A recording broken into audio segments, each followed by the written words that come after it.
গতকালকে গ্রেফতার করা হয়েছে তৃণমূল নেতা আরাবুল ইসলামকে। তার বিরুদ্ধে একাধিক অভিযোগ রয়েছে, তবে খুনের অভিযোগে গ্রেফতার করা হয়েছে আরাবুল ইসলামকে। ভাঙড়ের কাশীপুর থেকে গ্রেফতার করা হয়েছে তৃণমূল নেতাকে, গ্রেফতার করেছে কলকাতা পুলিশ। আমাদের সঙ্গে সরাসরি রয়েছেন প্রতিনিধি অমিত। অমিত, কখন তাকে আদালতে পেশ করা হবে, কি কি আপডেট পাচ্ছি?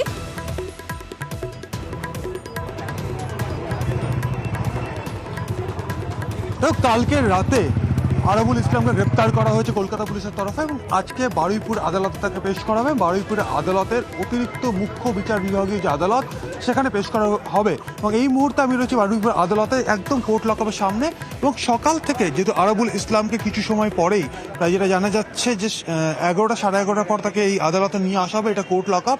কোর্ট লকআপে তাকে প্রথমে রাখা হবে এবং এই বিল্ডিং রয়েছে, এই বিল্ডিংয়ে কিন্তু অতিরিক্ত মুখ্য বিচার বিভাগীয় আদালত রয়েছে, সেখানে তাকে পেশ করা হবে। এবং কলকাতা পুলিশের তরফে আরাবুল ইসলামকে নিজেদের হেফাজতের চেয়ে আবেদন জানানো হবে, কারণ গত বছর পঞ্চায়েত নির্বাচনের মনোনয়নপত্র জমা দেওয়ার একদম শেষ দিন 15ই জুন ভাঙড় এলাকা যেভাবে উত্তপ্ত হয়ে উঠেছিল, ওই দিন কিন্তু সেই সময় কাশীপুর থানা এলাকা ছিল এবং ভাঙড় থানা এলাকা, সেই কাশীপুর থানা এলাকার মধ্যে খুন হয়েছিলেন আইএসএফ কর্মী মহিউদ্দিন মোল্লা এবং তার পরিবারের তরফে আরাবুল ইসলাম সহ তৃণমূলের বেশ কয়েকজন নেতাকর্মীদের বিরুদ্ধে কিন্তু অভিযোগ দায়ের করা হয়েছিল। এবং সেই মামলার প্রেক্ষিতে আরাবুল ইসলামকে কালকে থানায় ডেকে জিজ্ঞাসাবাদ করা এবং পরবর্তী সময়ে তাকে গ্রেপ্তার করা হয়েছে। তার বিরুদ্ধে যেমন খুনের মামলার অভিযোগ রয়েছে, একই সঙ্গে খুনের চেষ্টা, অস্ত্র আইনে তার বিরুদ্ধে মামলা রয়েছে, তার বিরুদ্ধে এক্সপ্লোসিভ সাবস্টেন্স অ্যাক্টে তার বিরুদ্ধে মামলা রয়েছে। এছাড়া সরকারি সম্পত্তি ভাঙচুর, সরকারি কর্মী, অর্থাৎ সেই দিন অর্থাৎ পঞ্চায়েত নির্বাচনের মনোনয়নপত্র জমা দেওয়ার শেষ দিনে যেভাবে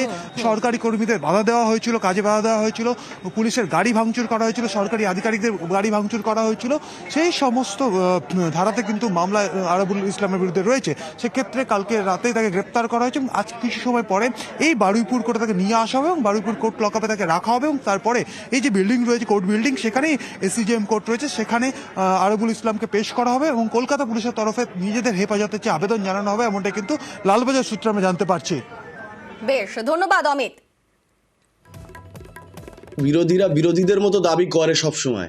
আমাদের দাবি নওশাদ সিদ্দিকীকে গ্রেপ্তার করতে হবে, কারণ আরাবুল ইসলাম এই ঘটনার সঙ্গে কোনো রকম ভাবে জড়িত নয়। এভাবে আইএসএফরা দোষ করলো নওশাদ সিদ্দিকীর নেতৃত্বে, ওখানে 7টা মার্ডার হলো এবার পঞ্চায়েত নির্বাচনে, কিন্তু সেই নওশাদ সিদ্দিকীকে কোনো গ্রেপ্তার করা হলো না। সিসিটিভি ফুটেজ দেখলে নিশ্চিতভাবে জানা যাবে, কারণ এক্সট্রা সিসিটিভিও ইলেকশনের সময় লাগানো হয়েছিল। যেভাবে আরাবুল ইসলামকে গ্রেপ্তার করা হয়েছে, একেবারে অনৈতিকভাবে গ্রেপ্তার করা হয়েছে।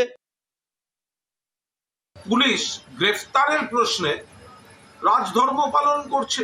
আদৌ কোনো অপরাধ করেছেন কি করেননি, করে থাকলে কি করেছেন কিছুই জানি না, কিন্তু গ্রেফতারের বিষয়টা এটা প্রমাণ করে দিচ্ছে যে বিরোধীরা যে অভিযোগ করেন যে পুলিশ এই করছে না, পুলিশ ওই করছে না, এই অভিযোগগুলো পুরোদস্তুর ভিত্তিহীন, সস্তা রাজনীতির অভিযোগ।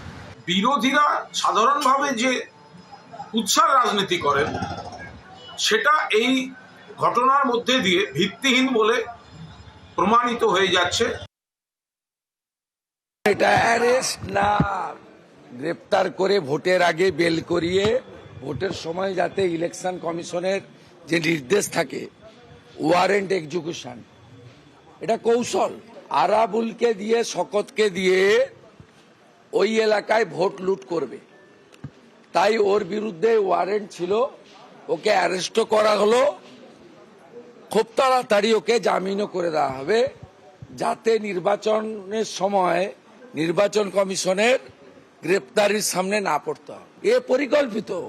ওকে ওখানে রেখেছে, বিরিয়ানি খাওয়াবে, ভালো কম্বল টম্বল দেবে, ও থাকবে ওখানে ভালো করে আরাম।